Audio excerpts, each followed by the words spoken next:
Terima kasih kerana memilih channel ini untuk mendapatkan berita terbaru setiap hari. Bagi anda yang pertama kali berada dalam channel ini, sila pertimbangkan untuk tekan butang like, subscribe dan komen video ini untuk penambahbaikan pada video akan datang. Berita politik, berita semasa, berita ekonomi, berita kesihatan, pendidikan dan segalanya ada dalam channel ini. Salam sejahtera Malaysia, berita terkini daripada bhonline.com bertajuk Jolo tahu dana 1MDB diterimanya hasil pecah amanah.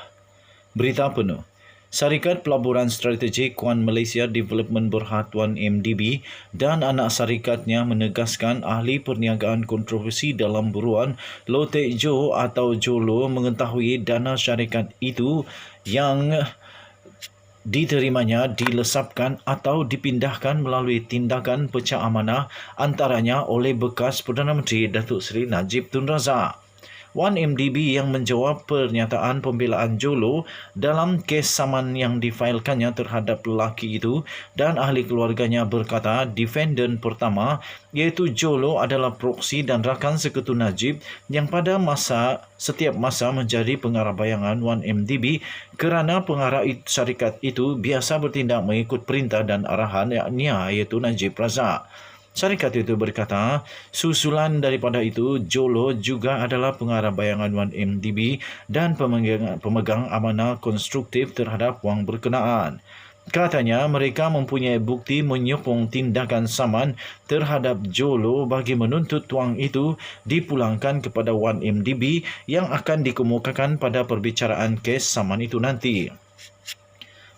Katanya dalam kenyataan itu, pembelaan defendant pertama bahawa dia tidak pernah mengaku liability dalam prosiding yang difailkan oleh Jabatan Keadilan Amerika Syarikat DOJ adalah keseluruhannya tidak relevan. Oleh itu, sebagai proksi dan rakan sekutu Najib dalam memberi perintah dan arahan kepada lembaga pengarah serta pengurusan kanan 1MDB, defendant pertama juga adalah pengarah bayangan yang mempunyai kewajipan fidusiari terhadap kami dan pada masa yang sama adalah pemegang amanah kepada aset kami, katanya melalui jawapan pertanyaan pembelaan yang difailkan pada 23 Februari lalu. 1MDB turut berkata Jolo mendapatkan proksinya untuk bekerja dalam 1MDB dan anak syarikatnya termasuklah bekas pengarah kewangan 1MDB Terence G. Cho Heng, bekas peguam 1MDB Jasmine Loh Aiswan, bekas pengarah eksekutif 1MDB Casey Tang Keng Chi dan bekas ketua pegawai eksekutif CEO SRC International Sdn Bhd Nik Faizal Arif Kamil. Pelantif berkata proksi itu memegang jawatan pengurusan kanan utama untuk antaranya lainnya memantau pengurusan dan lembaga pengarah, melaksanakan keputusan penting menurut kehendak Najib bagi memudahkan penggunaan dana syarikat mengikut niat penipuan bekas Perdana Menteri itu. Pada 7 Mei 2021, 1MDB dan 4 anak syarikatnya yang lain sebelum ini juga telah memfailkan saman terhadap Jolo dan keluarganya. Semua plaintif menamakan Jolo rakan sekutunya Eric Tan Kim Long, bapanya Tan Sri Larry Loh Hok Peng, kakaknya Loh Mei Lin, adik lelakinya Teck Zen dan ibunya Puan Sri Goh Gek Iwi sebagai defendant pertama sehingga ke-6. Berdasarkan rate itu, 1MDB telah menuntut sebanyak 661 juta US dollar daripada Jolo dan masing-masing 41 juta US dollar, 397 juta US dollar, 608 US dollar dan 1.9 bilion US dollar daripada Jolo serta Kim Long dan 325 juta US dollar daripada Jolo dan ayahnya.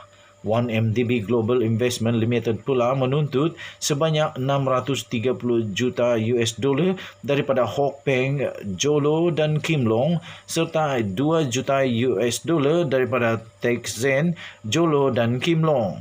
Plaintiff turut menuntut 3.5 juta US dollar daripada Melin dan Jolo serta 1.695 juta US dollar daripada Go, Jolo dan Kim Long berhubung pembelian barang kemas serta keuntungan rahsia selain 25.5 juta US dollar daripada Jolo, Kim Long, Hok Peng dan Tek Zen.